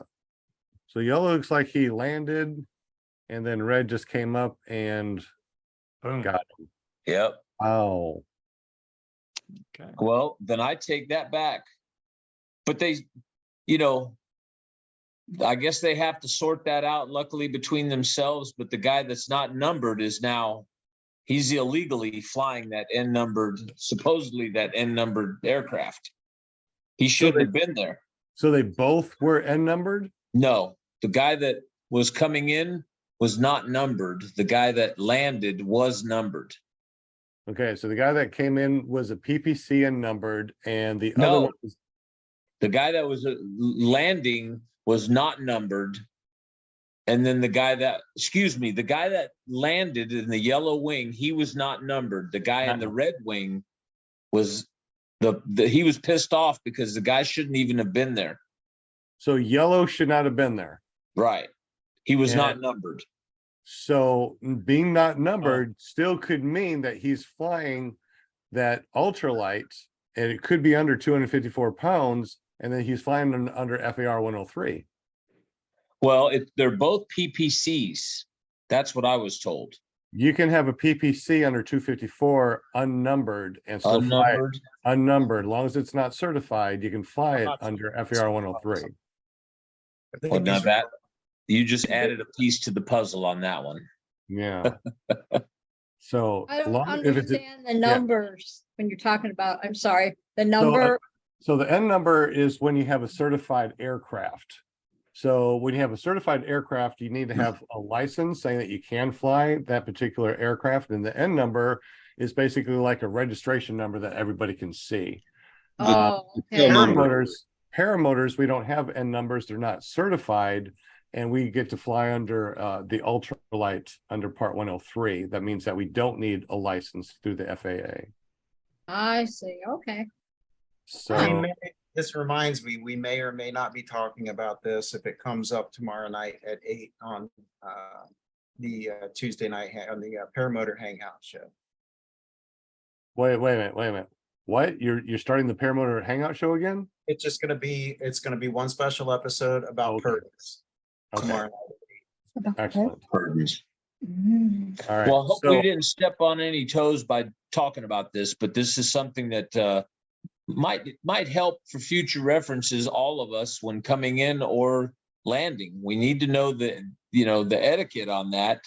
And I find the guy that was coming in, I mean, they both made piss poor decisions right there. They really did. How they couldn't see each other is one of my big questions. How could they not see the other one? well, here's something too. As a trike or PPC, we basically can take off and land in any direction. Foot launch, we need to go into the wind and land into the wind. So maybe at fly-ins, if we are on wheeled vehicles, even though we can take off in any direction or land in any direction, we probably should land into the wind, just because there's so many people that are foot launching, and they would expect people that are landing to land into the wind. So if you So do that- fly something with wheels at a fly-in, maybe under the etiquette, it's not a law, but if you are flying wheels, fly, launch into the wind and land into the wind, so everybody else kind of knows what you're doing. And Yeah, this normally you happened. wouldn't see that, because if it was all paramotors, we're all going into the wind. But since he Right. was on a PPC, he was coming, with a tailwind, while the paramotor guy is going into the wind. That's why they went right at each other. Mhm. There is always, I mean, at least from the fly-ins I've been to, there is always an established pattern.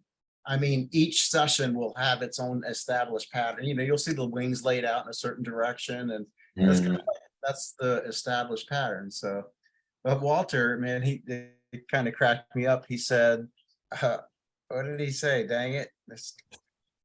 He said one was going the wrong way. You should be an FAA investigator, Walter. Yeah. That That's darn what, one-way sign, I didn't see it. That's interesting. So Funny. under these circumstances that we just saw, is that something that we think that we might see at future fly-ins, where if you're wheeled or if you are foot launching, we always launch and land into the wind, so we're not confused? I have seen on past practice, probably anybody who's gone to a lot of fly-ins, I've never seen that opposite direction landing. It's always typical in the direction of the wind that's coming in. You've been to moonshiners where people are taking off into the wind in both directions. No, no. That's an outlaw. That's an outlaw fly-in.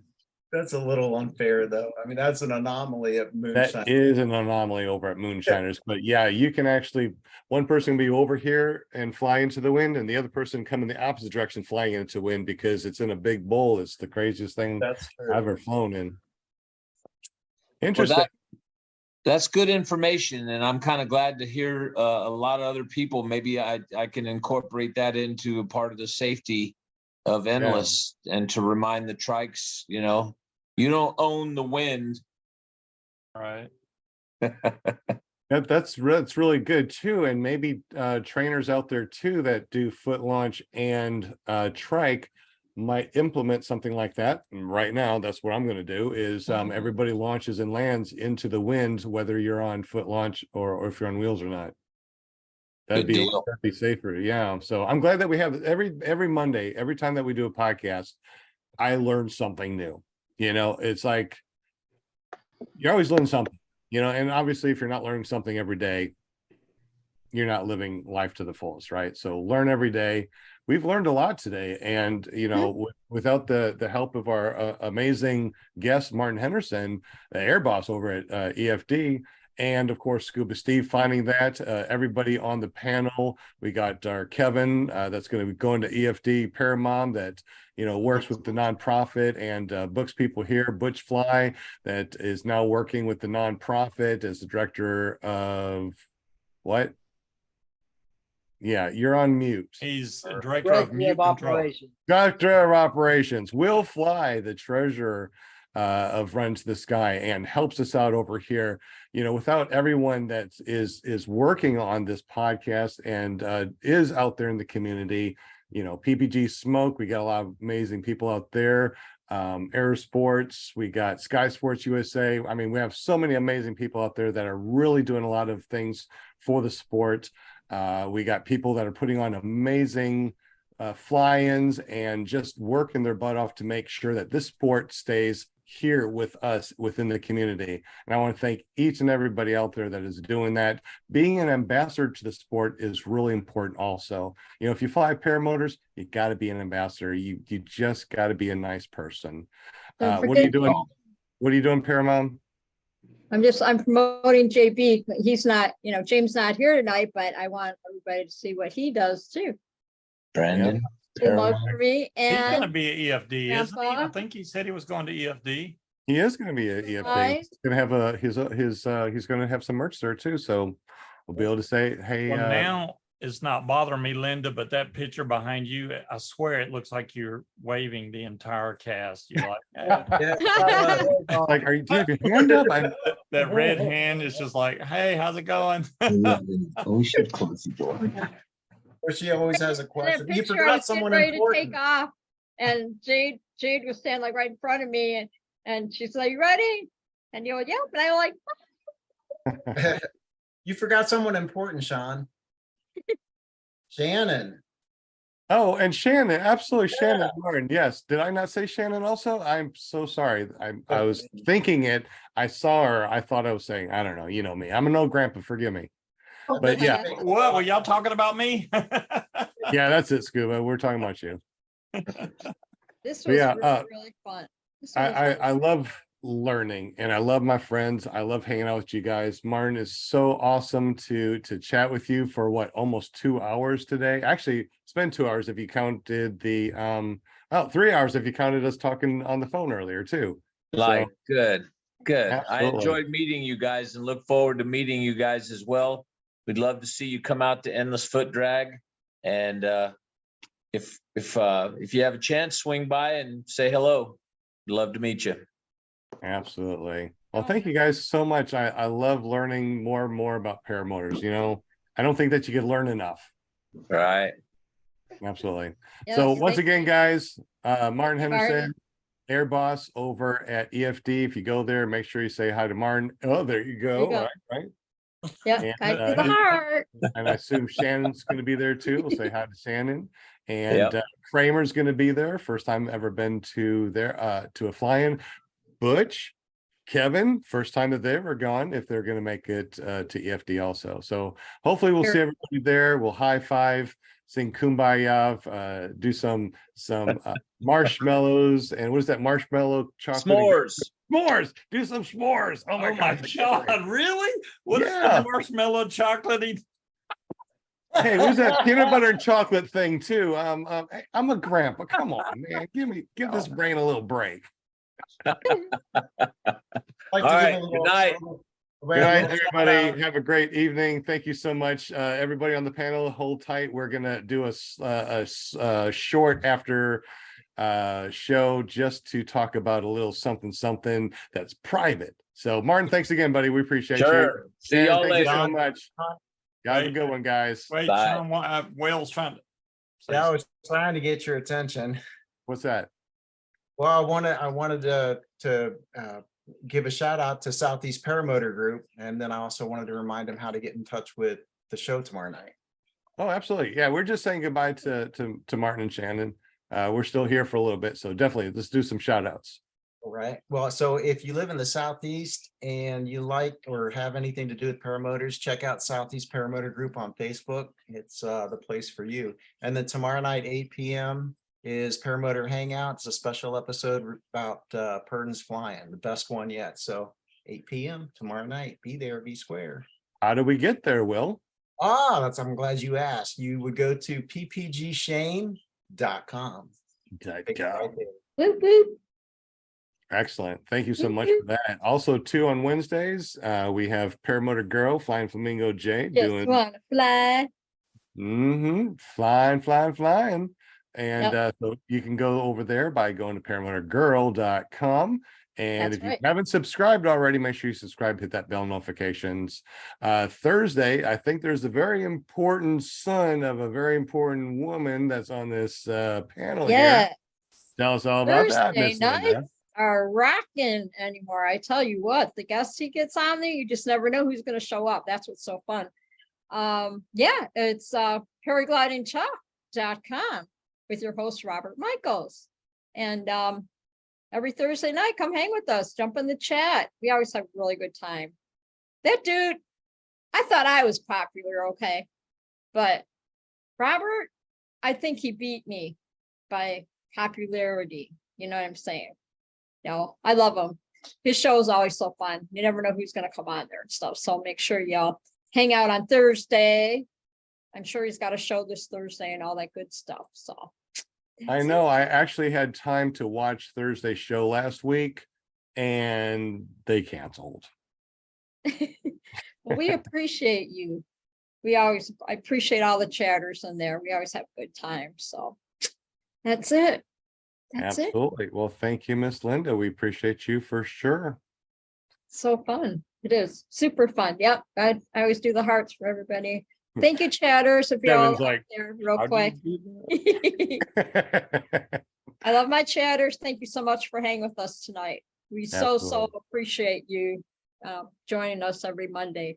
Oh, yeah. And the dog. Ah, Yes. and the doggies. We love the doggies. That's what, remember when I had my house in Arizona? That's what my house sounded like when I had my dogs. Remember, I always had to mute it. Yep. Kevin's like, oh my God, I can't believe that happened. I know. Man, it happens all the time. It's no big deal. Hey, Scuba Steve, what goes on Fridays? On Friday nights, I would say I usually do a vaping show, but I do talk a lot about paramotors, which pisses off Munchkin. But you know, if you fly a paramotor, you're going to talk about paramotors, so it happens. That's the truth. And I can't believe I just wrote in chat, will be on tomorrow. That just looks weird. Will be on tomorrow night. Well, also too, Spinny Will. I mean, you know, we're just many learning wills. that Will is part of our life now. There's nothing we can do about it. Steve shows a lot of fun, man. You can tell that he's doing his best not to talk about paramotors, but it's just like sucks him right back I in. know. Every time. Fridays are the best, man. Your show is it's so much fun. We really have a good time out there, don't we? Yeah, Steve? we try to have Everybody a good gets time. in the chat and we just talk about anything and everything. You know what I'm saying? Yeah. So We don't have any new gear. It just goes way off the rails, which is most of the time. Only a matter of time. Once our school is built, we're going to have the internet. We're going to have everything. So we'll be able to watch all the shows from now on. It's been so difficult because we have to drive all the way over from our LZ, our school that's being built, all the way over here. And we just don't have time. But man, we're going to have time. We're going to be on every single show. We're going to jump on everybody's show. We're going to be there or be I'm square. looking forward. That's going to be fun though. To when you have got everything comes together for you on the school and everything else. I'm super excited for y'all. Yeah, we had a grant for $5,000 that put in 2 poles and the electricity run to the meter, so it didn't cost us anything. So thank you for that, and we're going to be sending out a letter to thank you for the people that actually did that, and we're going to put that on here also to thank them Is publicly. it true you got a toilet before you got power in there? You don't need power to flush a toilet. Well, I know that. I'm just wondering which came first. The toilet or the electricity. Right. Okay. Well, the toilet always comes first because there's always a tree out there, right? You don't believe me? Ask the bear in the woods. Yep.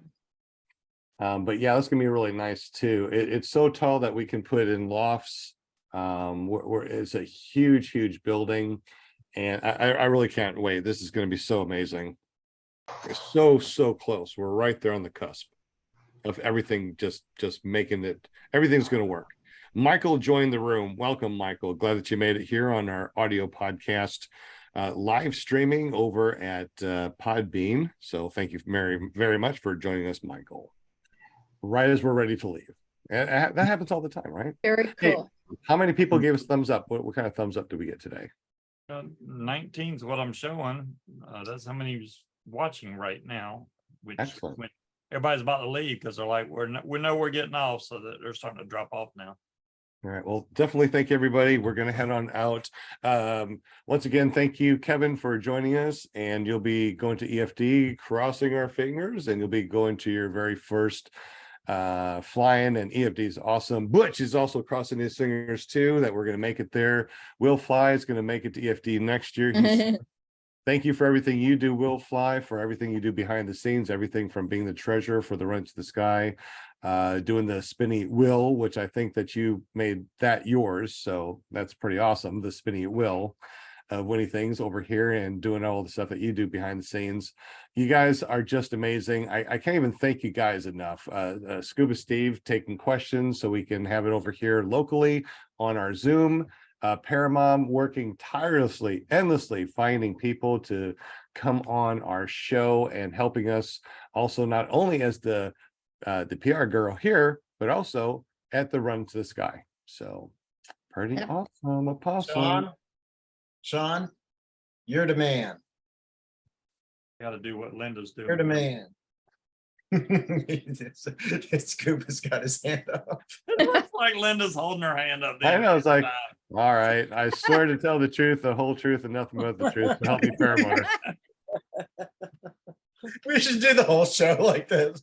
People, what the heck's going It took some doing to get that picture there. Okay. I'm just telling you, it took me like 2 hours to figure out how in the heck do I transfer my picture over to. I should get a screenshot of that. I think that would be funny. Yeah. Let's see if I can do it though. I don't know if I can do it. Let's everybody do that. I'm gonna try. Linda don't have to do anything. Wrong No, one, Linda, Will. put your hand down. Oh, okay. Ready? I think we got it. Oh my gosh, that's so awesome. I put your hand down. Oh, well, that's right, because I already have my hand up. Oh my gosh. Oh man, take my much cheeks anymore hurt from right now. laughing so much. I love it. It's in the Oh. chat for anyone who wants to look at it. That's great. Absolutely great. All right, guys. So let's go ahead and get off the live stream and talk privately for about 2 minutes, and then we'll Yes. head on off. And Grandpa's got to go to bed. I'm tired. I can't do this I can't do this late stuff where it's 8:53, 8:56. Way too late for Grandpa. I can't do this. All right. Y'all have a great evening. Thank you so much. Don't forget tomorrow, Alrighty. go to ppgshane.com. Watch that special on Wednesday, Paramotor Girl on Thursday, Paramotor or Paragliding shop. paraglidingtalk.com, Dot and com. Scuba Steve with his paramotordude.com. And me, you can find me at ppggrandpa.com or iflyparamotors.com. And of course, you can always find us over at runtothesky.org. This is our nonprofit helping people, disabled vets, learn to fly, get adaptive gear, and get up in the air because it's absolutely so amazing. Check out runtothesky.org. And peace out. We'll see you next time and hopefully see you soon in the sky. Oh my, stop and live stream. Peace. And stopping our audio recording.